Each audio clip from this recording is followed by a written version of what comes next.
And Coach Sunday they took time out today in training to tell people. In fact, it took a lot of time to explain to people that Odion Igalo, Victor Moses, these guys are not out of his plans. He can only call up 2 players for position for now, and he wants to see these new boys that he has called up, and Odion Igalo and the other boys, the established players in the team, will get their chance. So I think we should understand what he wants to do, and then give him all the support so that they can continue to build this team and get us a solid side that will make us proud to be Nigerians. I think that's what we should do, Tony. Thank you so much for speaking to us. We'll get back to you again.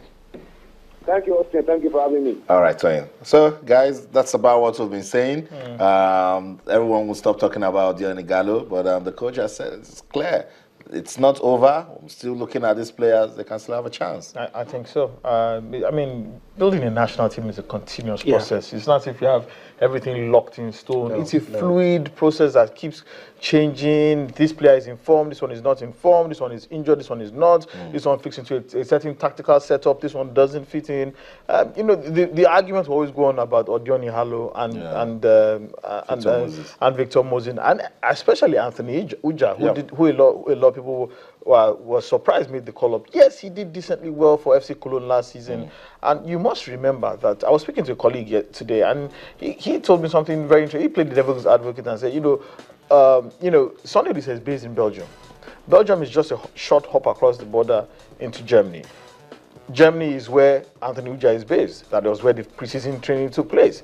Possibly he might have visited and watched some of his preseason games and liked what he see. I think in preseason this season, in this new season, he scored 10 goals in preseason alone. So maybe he must have seen something and liked what he saw, and that is what was formed the basis for his invitation to the national team. I just hope that Anthony Uja will seize this opportunity and prove everybody so prove the vast majority of people wrong, and his coach right on why he made it. I remember I spoke to him after the Confederations Cup, and he admitted that he didn't take his chance. So this is a second chance. Let's see if we take it. But let's still stay with the defenders. Bring goats to the. I mean, he has. If you bring goats and he has. Let's still stay with the defenders, and I'm sure we'll see pictures of this guy, Williams. Troost Ekong is excited and is being called up, and for Williams, he says this call-up is good motivation for him. Yeah, I mean, good motivation for anybody. I'll jump and shout if I was included. I want you here. I'll jump and shout if I was included. And I'm happy. But you see, that's the right attitude. A lot of players who, think that they're doing their national team a favor, and they're not. And so I'm just happy that he's relishing the opportunity to wear the green and white. A lot of some, and I'm hoping that he's equally motivated to play for the green and white. A lot of people, I don't want to mention names because we've talked about this. Yeah, I mean, a lot of people lampooned the call-up of William Troost Ekong when that he played for a club that was relegated, that he was a major part of the defense of a team that was relegated and shipped in so many goals. Look, is it possible for you to have a team of 22, a squad of 23 players, and every one of them is bad? There must be some bright spots. And I think William Ekong more than justified his call-up in that game. A tough game. That was his first game playing in Africa. And that's what I'm saying. I hope he retains that motivation. Because no matter how good you are, if you're not motivated, it kills you. If a lot of people just believe you're not good enough, they don't look at your performance. They just look at one or two reasons and they attach it to your name. And anytime they hear that name, they just want to say you're not good enough. But I'm happy he's delighted, because that's just what I love to see. When a player is eager to play for the national team, it always helps. And a lot of people will tell you that some coaches have a way of turning average players into very good players. But what they would work on is their motivation. When someone is eager to play, you get the best out of them. Yeah, I mean, this fellow sacrificed his career playing for the Dutch national team. He's a Dutch youth international, and he made the choice that he wanted to play for Nigeria. I think that's motivation enough. Once you cross that bridge, there's no turning back. You can't play for Holland. It's a career decision. It's a career decision. I think his motivation cannot be questioned at this point in time. We've had Nigerian players that we've been begging and pleading to come and play for Nigeria. We are still doing that. He's setting one place for Queen's Park Rangers. What's it? Nedu Monoha. Oh my God! And some will even come and stroll on the pitch.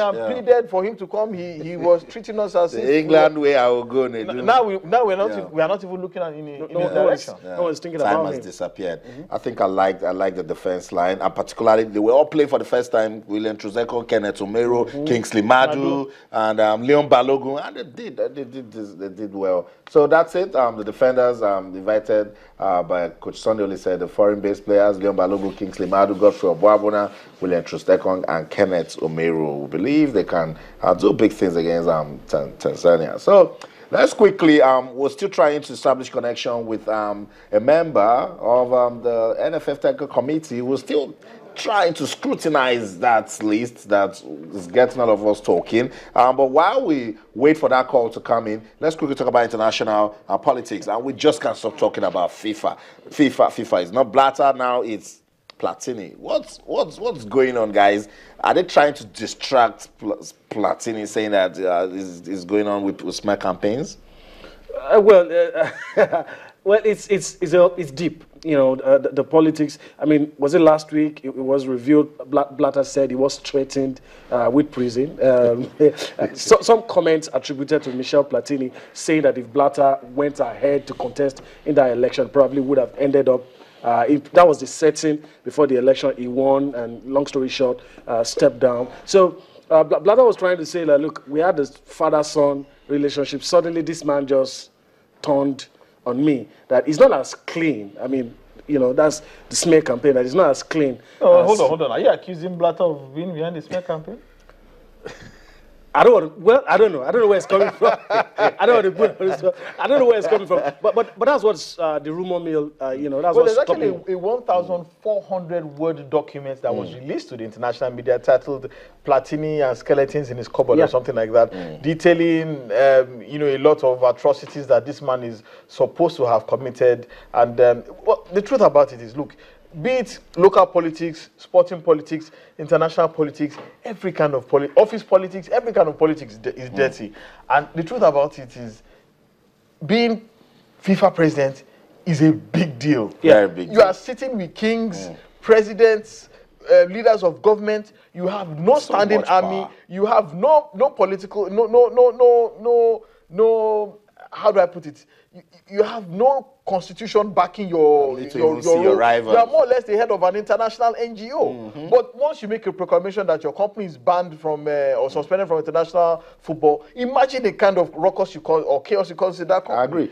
There's so much to talk about. Well, let's leave that FIFA's deal now. Let's quickly rush to Aba, where Felix Ayase-Agu is the chairman of the NFF Technical Committee. He's standing by to speak to us on Sports Tonight. Good evening, Felix, and welcome to the program.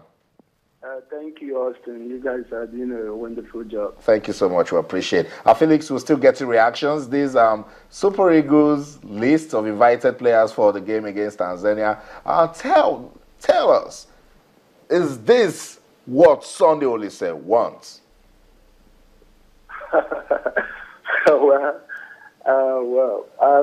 Yes, definitely yes. You see, I just want people to understand how some of these things work. It's not the days of creating an impression of infighting for nothing has come and gone. Olise has released his list, and this list passed through us. 100%, that is his list. And this is a list that I have supported as the chairman technical committee of the Federation. I saw the list, and I feel the list is a good list. People might have different opinions about this particular list. Of course, you cannot satisfy everybody. If you bring 10 coaches or different individuals, they will name different kinds of players. We should just support Olise to succeed. And I don't think we are doing Olise a favor by supporting him. It is an obligation. The support that we give to him is the support for the Federation, for Nigeria. So let us allow him to concentrate and do his job. And I believe he has the capacity. If not, we couldn't have given him that opportunity. So Nigerians should be able to trust the judgment of the Federation. Absolutely 100% this list.